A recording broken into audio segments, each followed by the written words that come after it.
Hola y bienvenidos un día más a Compra tu Futuro. En el vídeo anterior vimos cómo los tipos de interés del dinero se establecían y cómo impactaba esto al rendimiento de las acciones.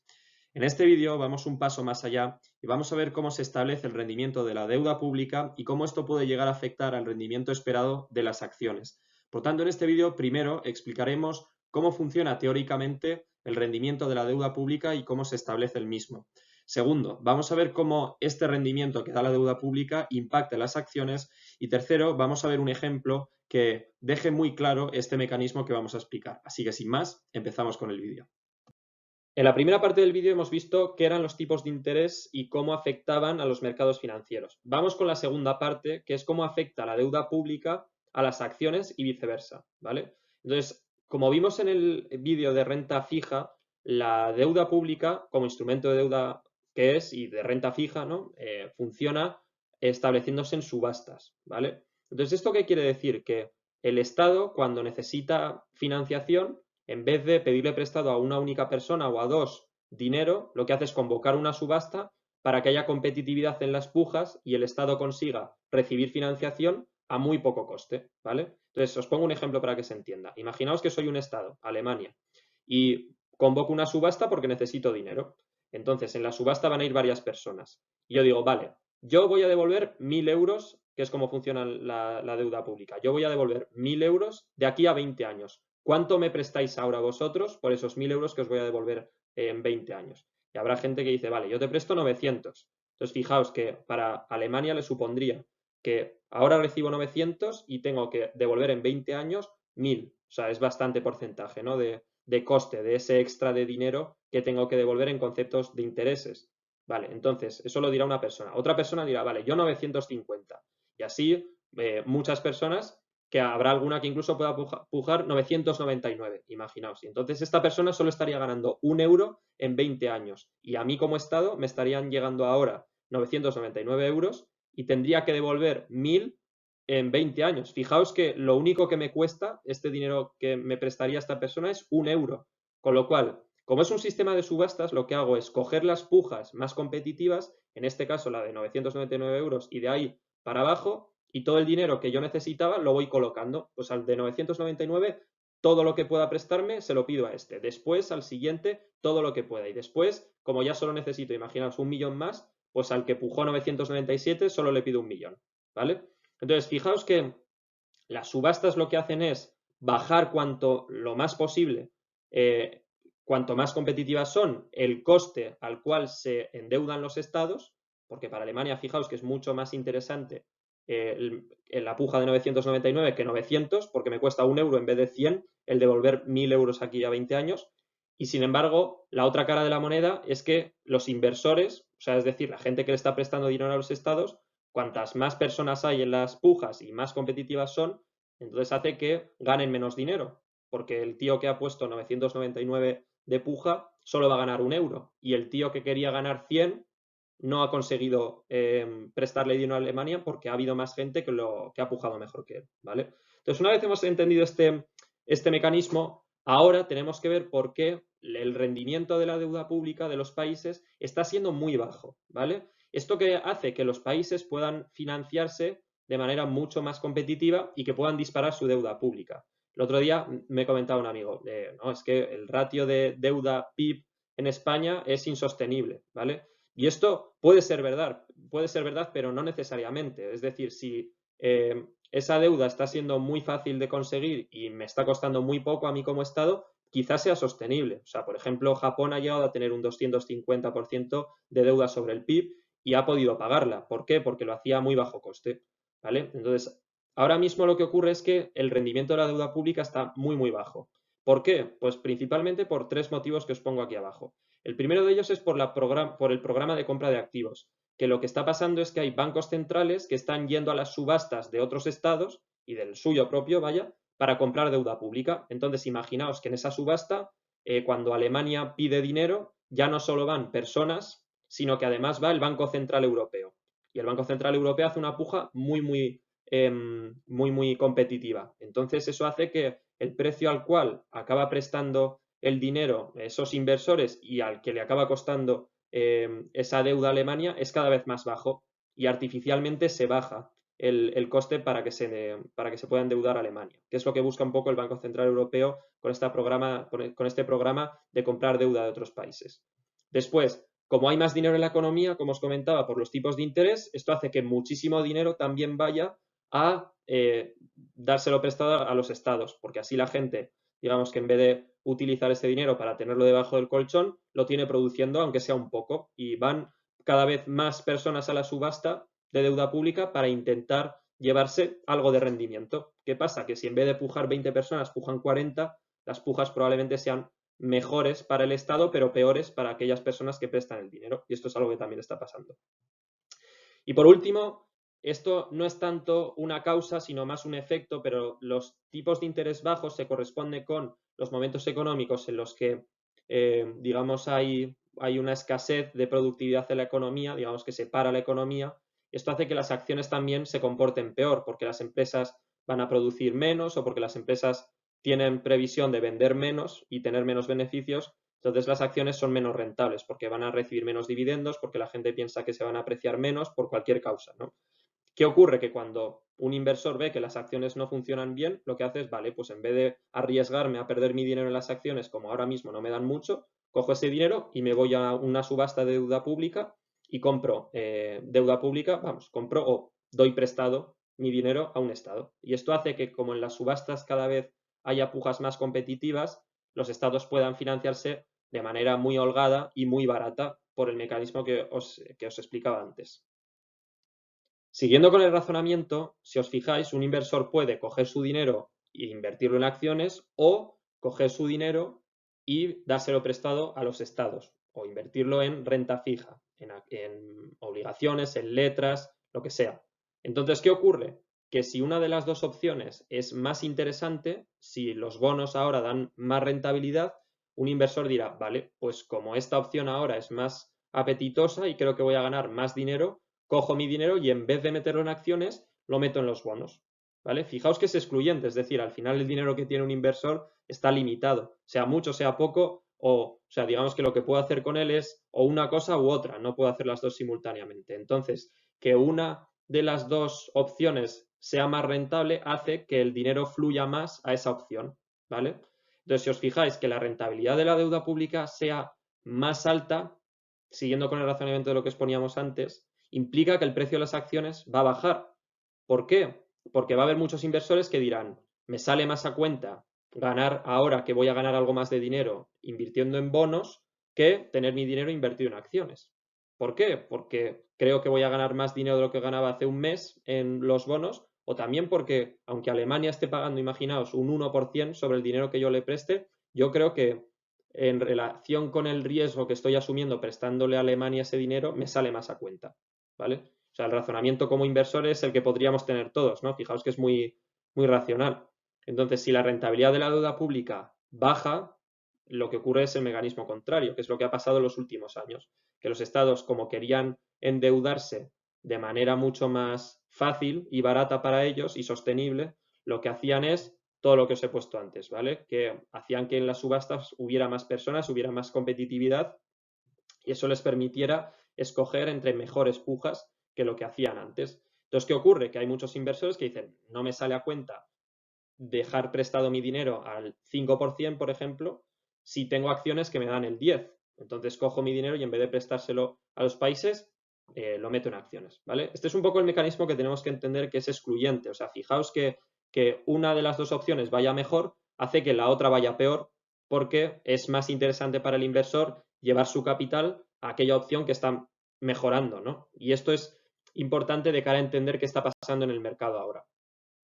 Ahora que hemos entendido cómo funciona este mecanismo por el cual puedo invertir en acciones o puedo invertir en bonos y que una de las dos opciones sea más interesante hace que la otra se quede sin mi dinero y que también se vea perjudicada, vamos a exponer un caso que va más allá, ¿no? Imaginaos que la rentabilidad de la deuda pública baja, ¿vale? ¿Por qué? Lo que han querido los estados ahora, ¿no? Porque quiero financiación más sostenible, entonces en las subastas intento que vaya más gente con distintas políticas, ¿vale? Y eso hace que yo me pueda financiar como Estado, imaginaos como Alemania, de manera mucho más fácil, ¿vale? Porque hay más personas que pelean entre sí para prestarme a mí el dinero y eso hace que entre ellos vayan reduciendo la rentabilidad que van a ganar. Por eso, desde la perspectiva del inversor, que la rentabilidad baje hace que el precio de las acciones suba, como se exponía antes, ¿no? Porque ya no es tan rentable invertir en deuda pública, es más interesante hacerlo en las acciones y eso hace que los mercados, como tienen más demanda, suban el precio de las acciones naturalmente. Vale. Pero ¿qué ocurre con el precio de la deuda pública? Que es que si baja la rentabilidad de la deuda pública, lo que ocurre es que sube el precio de los bonos, sube el precio de las letras, ¿vale? Esto es algo que os he adelantado antes, pero que se entiende muy bien con este ejemplo.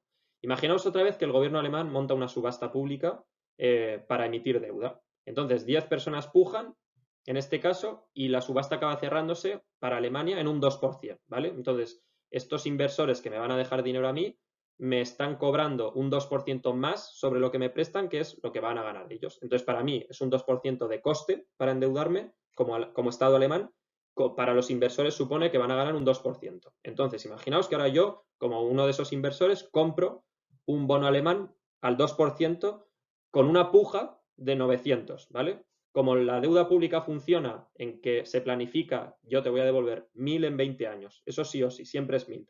Y sobre eso tú emites una puja. Cuanto más alto sea el precio de la puja, es decir, si yo hago 950 en vez de 900, eso es mejor para el Estado, porque en vez de pagar 100 de diferencia va a tener que pagar 50. Y es más interesante para el Estado que sea más bajo, pero es menos interesante para los inversores que cada vez sea más bajo, ¿no? Entonces, una vez hemos entendido esto, que lo habíamos explicado ya, imaginaos que en la siguiente subasta, en vez de haber 10 personas, hay 20, ¿vale? Hay más competitividad. Y en vez de cerrarse al 2%, ahora como han peleado más entre ellos para conseguir dejarle dinero al Estado alemán, se ha cerrado en una rentabilidad del 1%. Con lo cual, la puja a la cual se ha cerrado es a 950 en vez de a 900.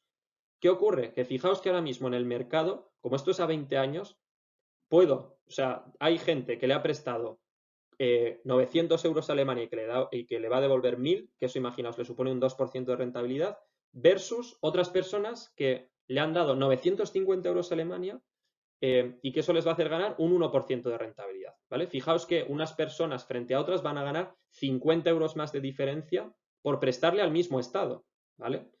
Entonces, ¿qué ocurre? Que yo, si he comprado un bono en la primera subasta, lo que hace es que mi bono, es decir, mi título de deuda pública que yo he acordado con el Estado, sea más rentable que los que se emitieron después, porque yo, en vez de ganar solo 50, como quien ganaría el que le ha prestado 950 euros a Alemania, yo voy a ganar 100 euros, porque le he prestado a 900, ¿vale? Entonces, ¿qué ocurre? Que yo ahora puedo ir a alguno de los inversores que han estado en esa subasta en la cual, en vez de colocarlo a 900, lo han colocado en 950 y le puedo ofrecer que yo te vendo el bono que conseguí en esta primera subasta, ¿vale?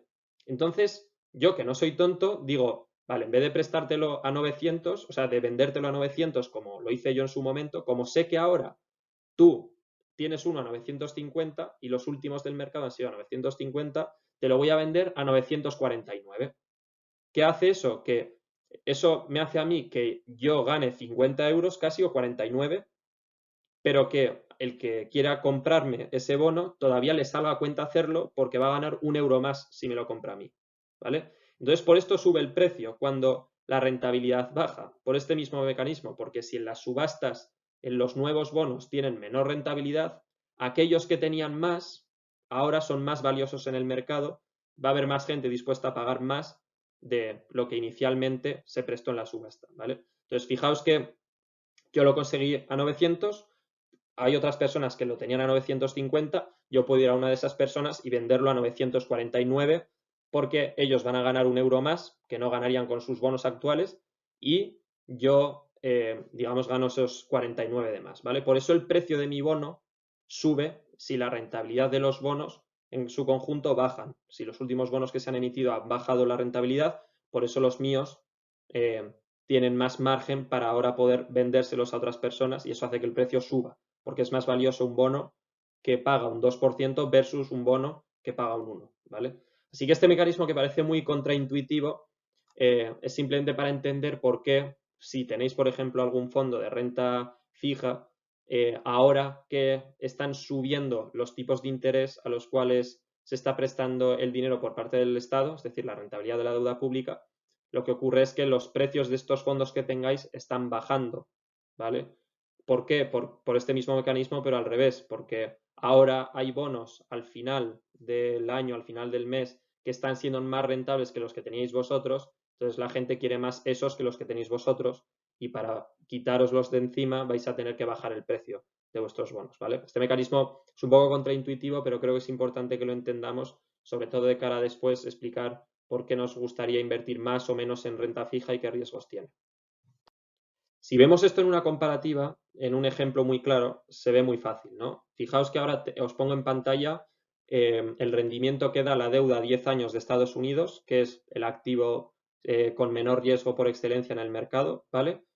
Y os lo comparo con el rendimiento de la bolsa. Fijaos que la correlación es absolutamente inversa, ¿no? O sea, conforme ha ido bajando la rentabilidad que estaba dando el Treasury Note, ¿no? A 10 años, ha ido subiendo el mercado. Por este mecanismo que os decía antes, porque los inversores, conforme ha ido bajando la rentabilidad de la deuda pública, han dicho, no, o sea, no me sale a cuenta tener mi dinero aquí, lo voy a meter en acciones. Y este mecanismo, de manera continuada, ha generado el escenario que os pongo aquí y prueba un poco el mecanismo lógico que funciona en el mundo de la inversión, ¿vale?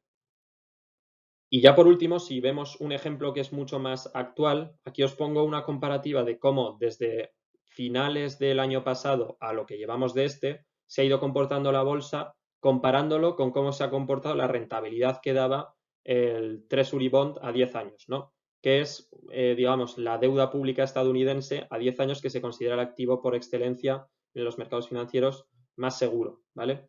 Entonces, si os fijáis, conforme ha ido subiendo la rentabilidad, más inversores han empezado a plantearse si sacar el dinero de las acciones, invertirlo en el Estado. ¿Por qué? O prestándole el dinero al Estado. ¿Por qué? Porque cada vez me está dando más rentabilidad. Y ese mecanismo que os exponía antes de bonos versus acciones, renta variable versus renta fija, empieza a ser más dudoso de cara a los inversores. Hasta ahora la deuda pública no daba nada, por lo tanto las acciones subían muy fácil porque no había otro sitio donde tener ese dinero. Ahora que el rendimiento de la deuda pública está subiendo para los inversores, digamos que hay más duda y eso hace que la tendencia alcista que tenían los mercados se han parado, ¿vale? Se ha relajado mucho y si tenéis algún tipo de fondo o de acciones, habréis notado que han dejado de subir o incluso estáis en pérdidas, ¿no? O sea, pero es por este efecto.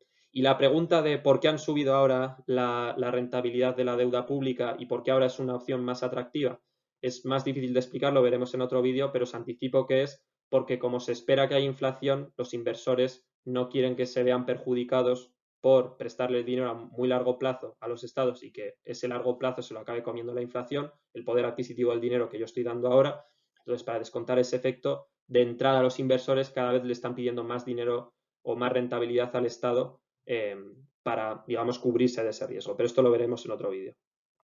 Como habéis visto, conocer el mecanismo por el cual se relaciona la deuda pública con las acciones, es decir, la renta fija o parte de la renta fija con la renta variable, es muy importante de cara a tres oportunidades fundamentales. La primera de ellas es para poner en contexto lo que está ocurriendo en el mercado.